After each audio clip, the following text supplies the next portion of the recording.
Uh, I have a question about the nature between God, the Trinity, and various conceptual realities. Multiplication, for instance. It's my understanding that in Orthodox theology that God created conceptual realities such as what we might perceive as mathematics, or tell me if I'm getting this wrong, or moral principles. Why? Hold on. Wait a minute. So first Okay, point. stop me there.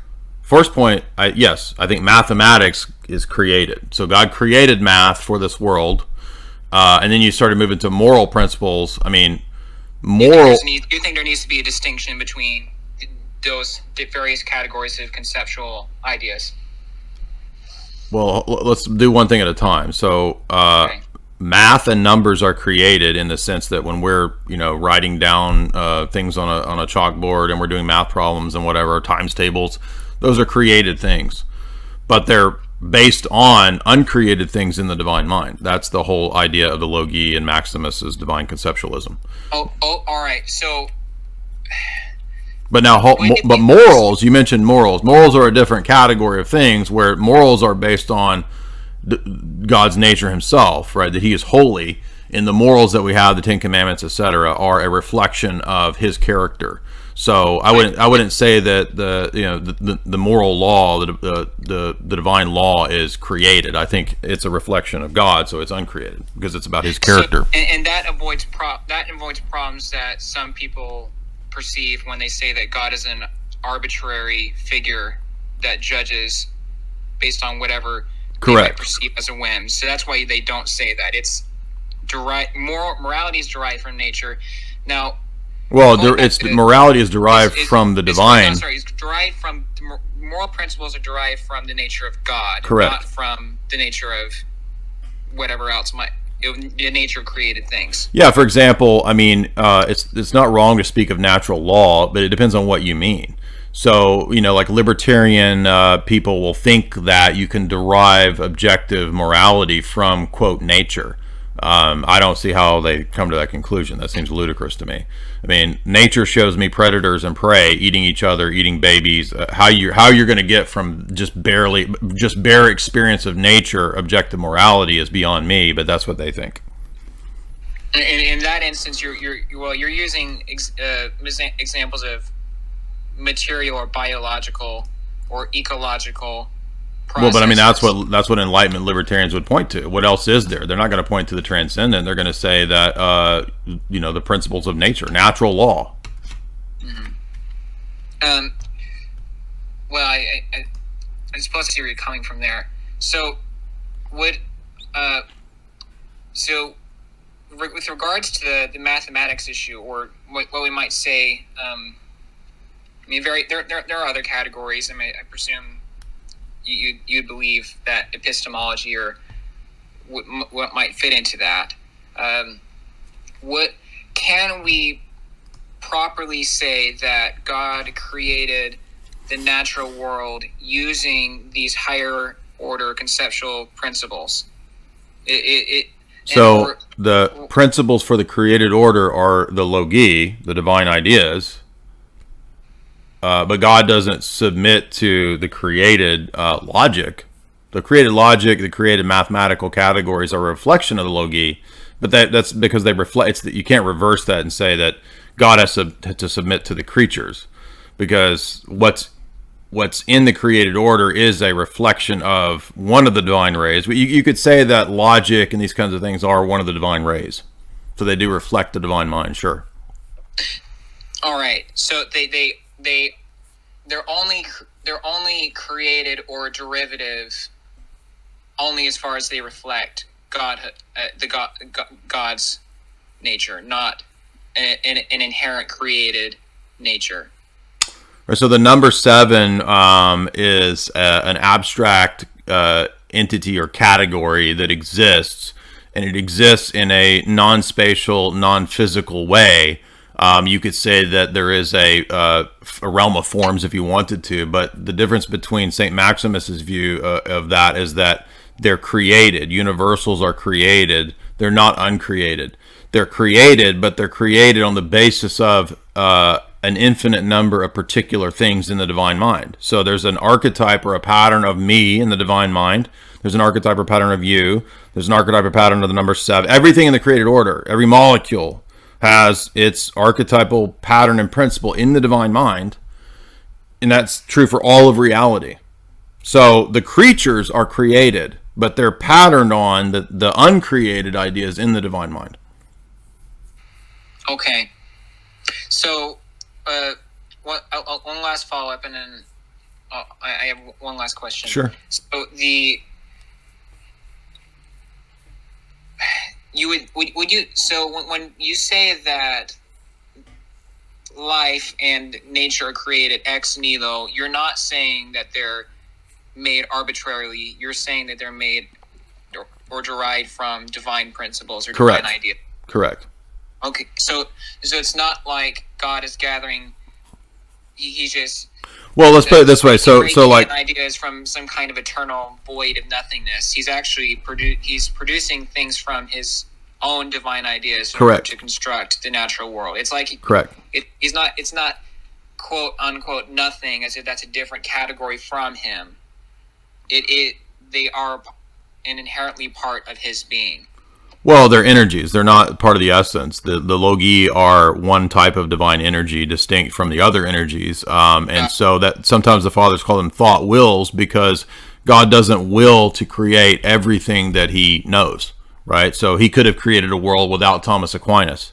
Did he? No. So he didn't create all of his divine, on the pattern of all of his divine thought. Basil says, for example, God's thoughts are infinite. Well, the created order isn't infinite, so he didn't create everything that he thought of. He could have created a world without me, could have created a world without you, but he didn't. So he didn't create every possible world or he has knowledge of all possible worlds, and yet he created this world.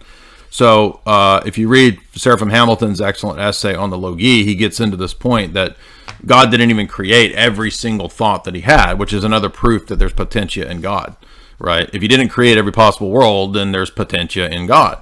Clearly, that's what it means to have free will. That's why the Maximus and others call the logi the thought wills.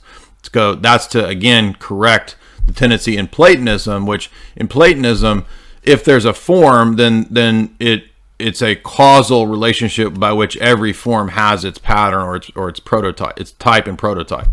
But we don't think that. We don't think that every single possible world exists, because we don't collapse the divine ideas into the divine essence. But if we were Platonists, we would think that every form is a substantial cause of everything that it's a form of.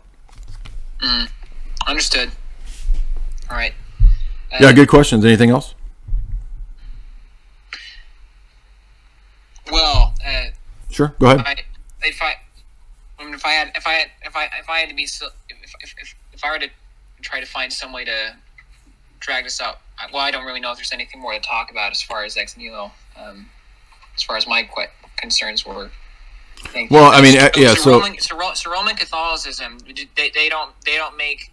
I understand that they don't use vocabulary like logi. Right. So they do believe it. They believe in it's the same idea that they call. It's just called the exemplars, right? So if you read Aquinas, he'll call them the divine ideas. They're sometimes called the exemplars. And the problem isn't the terms. It doesn't matter whether you use the word logi or exemplars. I mean, Maximus' description in Ambiguum 7 is the same thing as what's meant by Augustine when he talks about the divine ideas. The difference is that Roman Catholic theology, as far as I'm aware, I've never seen a Roman Catholic theologian that doesn't collapse the divine ideas into divine essence. I mean, Aquinas is very clear about that. Is this a divine simplicity issue that correct. They found? Sure. All right. So you can't. So if you can't separate divine ideas or divine energies from the divine essence, they're not separated. They're distinct. Sorry, not separate, distinguished. Yeah. Can that hypothetically lead people into thinking that we are all just a simulation of what's, or a simulation, or just a non-real pattern that only exists? No, I wouldn't frame it that way. I would. I think it would. I'm being incredibly speculative here. But No, it would more so lead towards Platonism. It would be emanationism. It would be that the created order is a necessary, determined emanation on the pattern of the divine ideas in the divine essence. I mean, if the divine essence is necessary, and the divine essence includes all the ideas of the creatures, then the creatures are just as necessary. But you don't need to have a creature in order to have God. You don't need to create a thing in order to have God. So it doesn't collapse everything into this. That's the point. Yeah, exactly. That's the point. It's not. It's less that, and it's more. The problem is these other things, they do exist, but it's not like they're. So creatures are contingent. Creatures are contingent at all to divine essence, or we're not Platonists. Creatures are contingent. God is not contingent. God is uncreated. Okay. Creatures are created, so they're contingent. They're dependent on Him. I understand. And they come to be on the basis of God's free will, not on the basis of some necessary emanation or determination from the divine essence. Okay. I mean, the divine essence is what it is. It can't be otherwise. Everybody agrees on that. Okay. So then if the creatures are patterned on the divine essence, how do they not also fall into being necessary? How do you avoid, the modal collapse problem? And then the Roman Catholics just talk in circles. Well, it's not a problem because it's ad extra. That nothing to do with ad extra. That's not even what the question is about. If you say that creatures are based on the divine ideas and the divine essence, you can't appeal to ad extra. It's not an ad extra question. It's an ad intra question because of your definition of actus purus and identifying the divine ideas with the divine essence. Okay. I'll have to get some more thought into that. Divine simplicity.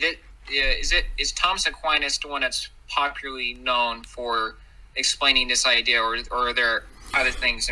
He's what good criticisms of that. Well, he's one of the strictest proponents of identity thesis, but he's not the only one. And if you try to bring this up with the Roman Catholics, they'll just say, "Well, we don't have to agree with Aquinas." So it's not really an issue of Aquinas. It's an issue of Roman Catholic dogmatic definitions, and so there's multiple dogmatic statements of divine simplicity whereby I just bypass the whole Aquinas issue. Yes, he's a clear easiest way to go after ADS, but the Roman Catholics will just say, "Well, I'm a Scotist. I'm a Scotist. I don't have to listen to." They'll just try to get around and talk around it. Okay, well, let me cut that argument out by saying that you accepted Lombard's doctrine of simplicity at the Fourth Lateran Council.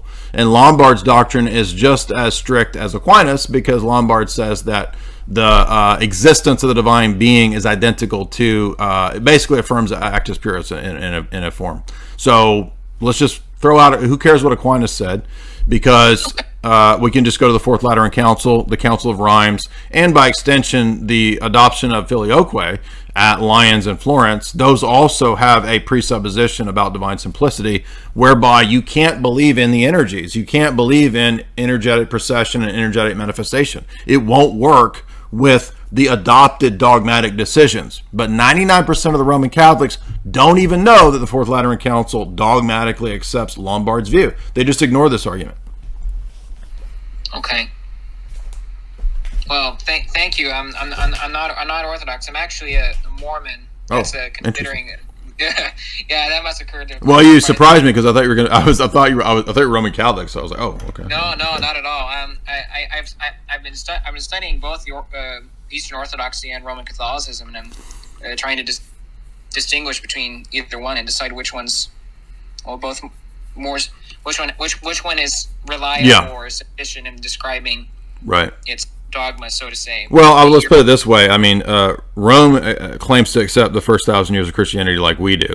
And a really simple way to present this argument is, okay, well, the Sixth Council accepts St. Maximus's arguments about essence energy on the basis of Christology. John of Damascus reproduces those essence energy arguments in Book 3 of On the Orthodox Faith. So if the Roman Catholic Church is in continuity with that, then explain to me how there's a dogmatic statement at the Fourth Lateran Council that denies the essence energy distinction and accepts Lombard's view of simplicity, yet at the same time I'm supposed to accept the essence energy distinction taught at the Sixth Council. And you will never get an answer coherent from a Roman Catholic on that. So I mean, I've seen some of your lectures on Roman Catholicism, including the part of the one you just did on Trent's rebuttal. Your refutation of the Roman Catholic argument is always pure. It's always they expect everything to be pure and infallible as far as it meets a certain definition of criteria that they may apply. Well, we can leave the discussion of those for another time. But if you can, you're saying that if you can prove that these arguments are not pure, or if they don't, or if they aren't sufficient in explaining themselves, or if they don't require, they can't possibly be wrong, is what you're saying. And they're saying that they can't possibly be wrong, and that if you're able to find inconsistencies. Well, yeah, I mean, basically, the nature of their system is such that they claim there's no contradictions in dogma. So all I have to do is show multiple contradictions in dogma, and the system falls apart. That's the point. Yeah. Okay, I understand. Yeah, I mean, that's the meaning of the indefectibility and infallibility of the Roman Catholic Church. There's no dogmatic contradictions. Okay, so then let's demonstrate that there are, and how does that system hold up? I mean, it's a holistic system. That's the thing. It's like that's their system's definition of their system. Okay. All right. Well, thank you. I might come on another time. Okay, sure. Some other